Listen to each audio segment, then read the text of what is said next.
아니 근데 네. 오후에 뭐 평택에 갔다며. 네. 냉동창고 화재 현장 갔다며. 그래서 이 냉동창고 화재 현장을 가는데 직접 운전을 했다라고 하잖아. 기사를 자처한 거예요. 네, 네. 이준석이 그 운전을 했는데 그래서 어땠냐 무슨 얘기했냐 했는데 수원쯤에서 윤석열이 자는 바람에 뭐 대화가 안 되네. 너무 싫다. 너무 싫다. 정말 둘 다 너무 싫다. 뭔가 네, 진지한 대화 뭐 이런 게 오간 게 아니고 자는 바람에 뭐 퍼질러 자셨군요. 네, 뭐 네. 야, 한결같다. 네. 네. 뭐 어쩌겠습니까? 뭐 대화는 많이 못했고 뭐 다른 대표하고 뭐 얘기를 했다고 하는데 뭐 그랬다고 하면 진지하게 얘기는 못 하는 걸로. 거기 김기현 원내대표하고 권현생 총괄본부장 뭐 같이 있었다고 하거든요. 같이 얘기했다고 합니다. 네.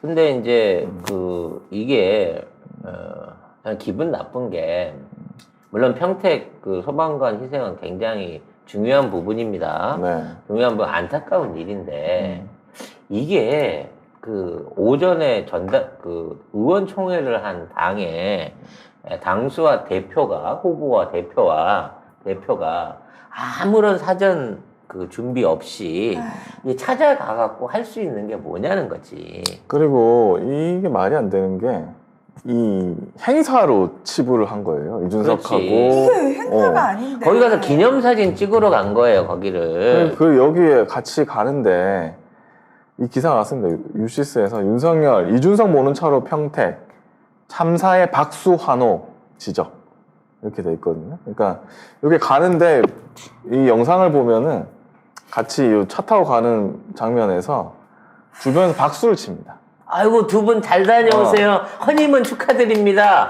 이 느낌인 이게 거지. 진짜 좀 아니 그 참사 현장에 가면서 박수를 친다고?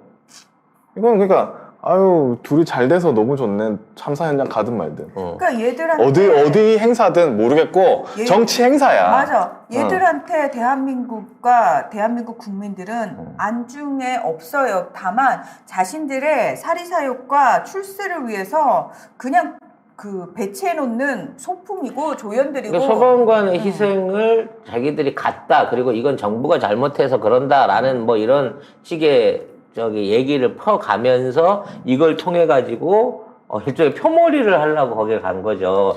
이거는 남의 불행을 자기의 정치적 이익으로 돌리려고 하는 굉장히 비열한 정치 행위입니다. 이게 정치 행위야. 그러니까 인간이 쳐보자면. 이러면 안 돼. 사람인데 사람이 어떻게 이럴 수 있나. 그 선대본이 또 뭐라고 했냐. 평택행 스케치라는 제목의 공지를 통해서 1시간여 운영 동안 지난 2주일 공백을 일시에 메울 수 있는 참신한 선거 전략이 논의됐다는 후문이 나왔다고 한다. 그 자리에 가면서 선거 전략을 얘기를 했어야 되냐고. 스케치라는 표현 제목 자체가 되게 충격적이야. 작은 이 전기차는 사실상 움직이는 선거대책본부였던 셈이다. 이렇게 얘기를 하면서 메시지를 냈대요. 선대본에서. 그래가지고 이게 막 지적을 받으니까 삭제했습니다.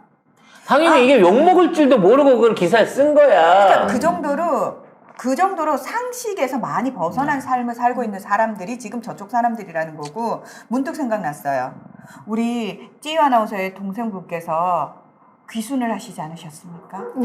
이번에. 하셨어요? 네. 진짜. 아니 진짜 이재명 후보님이 하신 거죠. 다 사실 요즘에 이제 언론 매체도 나오고 뭐 유튜브 채널에도 출연하면서 제 2030 세대들의 얘기를 들어보면 많이 이쪽으로 오긴 왔더라고요. 예.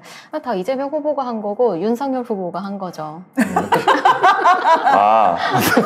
좋은 지적인데 두 후보의 덕으로 2030이 이재명 후보 쪽으로 돌아오고 있는 건데. 저는 진짜 특히 안타까웠던 게 찌유 아나운서 남동생 같은 경우에는 상당히 고학력자예요. 윤 후보하고 동문이고. 예.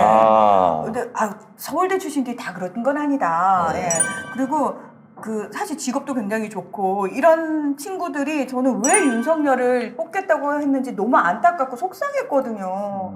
그 친구들은 똑똑한 친구들인데 제대로 판단할 수 있는 친구들인데 젊은 친구들이 왜 그럴까 그랬는데 역시 판단을 제대로 해서 이재명 후보를 뽑기로 했다며. 이와 관련해서 민주당 측 이재명 후보 캠프는 공식 일정을 모두 취소하고 네. 여기에 대한 대책 마련 그리고 이와 관련된 조문을 준비하는 모습을 보여줬는데 그렇죠. 얘네들은 박수 받고 거기 간다고 메시지 메시지 내고 내고 쳐자고 가서 아무것도 못하고 그냥 온 거죠. 네. 그 참, 사실 이 처방관들의 사고에 대한 이제 몇몇 가지 좀 개인적인 부분은 빨리 이제 소방관들을 보호할 수 있는 법을 좀 만들어야 됩니다. 왜냐하면 거긴 창고 현장이기 때문에 인명 구조가 아니라면 그렇게 위험한 현장에 진입할 필요가 있었겠냐는 생각이 들어요. 그러니까 재산 손괴를 최소한으로 줄이기 위해서 너무 무리한 진입이 있지 않았을까라는 부분이 좀 마음이 아프고요.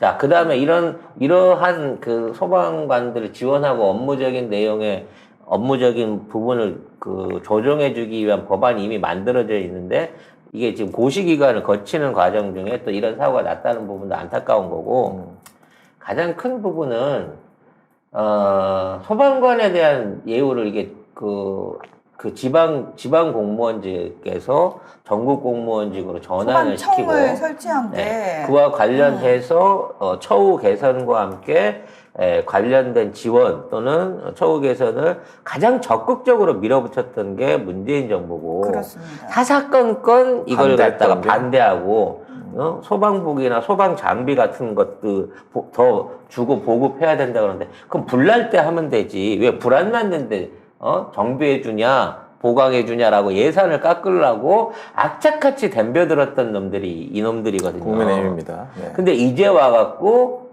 이 행사를 마지막까지 사람이 희생된 안타까운 행사마저도 오전에 벌린 포옹소의 연장으로 허니문 쇼로 포장시키려고 행사 연장으로 거기까지 갔다는 거지. 네. 개양아치라고밖에 욕을 안 할 수가 없는 행위였다고 보아집니다. 저는 진짜 우리나라에 물론 문재인 정부 들어서서 소방청이 생기고 그나마 좀 나아졌다고는 하지만 아직도 갈 길이 되게 멀거든요. 근데 여러분 잘 해보시면 저희 어렸을 때도 한 번쯤은 꿈이 소방관이었던 친구들이 되게 흔했어요. 지금 아이들도 똑같아요. 아 그래요? 한 번쯤은 소방관이 꿈이라고 얘기하고 지나가요. 그러니까 그 정도로 존경받는 직업이란 말이에요. 근데 그 지난 수십 년간 그렇게 존경받는 직업임에도 불구하고 너무나 그 처우에 있어서는 사각지대에 있었을 뿐만 아니라 지금도 이런 사고 사실 계속 되풀이 되지 않나요? 되풀이 되고 딱 사고 나왔을 때 나오는 얘기도 똑같습니다. 처우 개선. 근데 시간 지나면 또 잊어버려요. 아무튼 안타까운 일이긴 합니다만 국민을 또는 국민 한 사람의 생명을 어떻게 보는지에 대한 시각을 볼 수 있는 또 하나의 사례였다고 봐지고요.